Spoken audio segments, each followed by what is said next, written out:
Nautusan nga na naman ako magluto ng ihahanda sa padasal kay Papa para sa anniversary ng pagkamatay niya. Ako kasi nagsuggest nito kaya deserve ko mapagod. So ayun, just woke up lang. Binasa ko na lang yung bangs ko para kunyari bagong ligo. Bago umalis, chinek ko muna yung temptation ni Ninang Thea kasi nilalagnat siya kaya hindi muna siya makakasama. Dumalaw nga muna kami kay Papa bago pa niya maisipan na kami ang dalawin niya. Maulan-ulan nga ng mga araw na to kaya naisipan naming magtinda ng fishball at kikiam dito. De, joke lang. Ba't naman kasi ito pa dinala ni Mama na payong? Sinit up ko na nga pala yung payong. Nahirapan pa nga ako ibaon. Ba't naman kasi ang sikip? Basang-basa naman yung lupa. Diba dapat maluwag kasi isang linggong ulan ng ulan? Ayan, bumaon na yung ulo ko. Hindi na makita.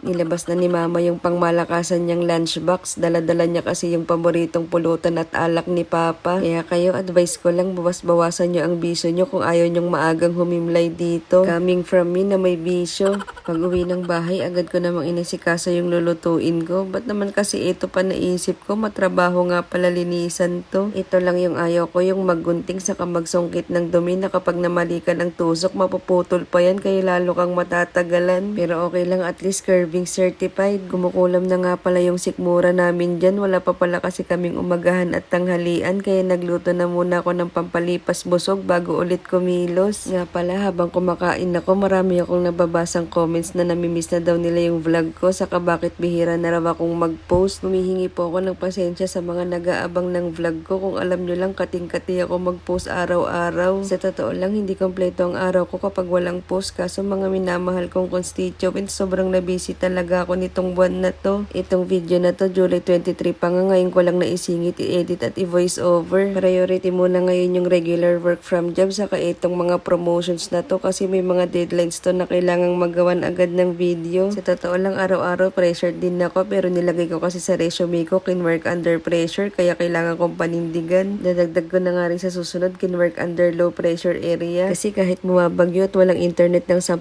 araw, actually hanggang ngayon, Converge, baka naman pakigalaw ang kable, kailangan pa rin matapos ang mga deliverables. Habang ako nagsushoot ng video, si lactating mama muna gumamit ng kalan para pagtapos niya. Ako naman, igado ni Cardo nga pala yung niluluto niya. Specialty niya kasi yan, kaya siya nakatoka dyan. Masyado niya kasing ginagalingan, kaya lagi ding nauutusan. Sakto pagkatapos ko mag-shoot ng video, tapos na magluto si lactating mama, kaya wrong turn ko naman sa kusina.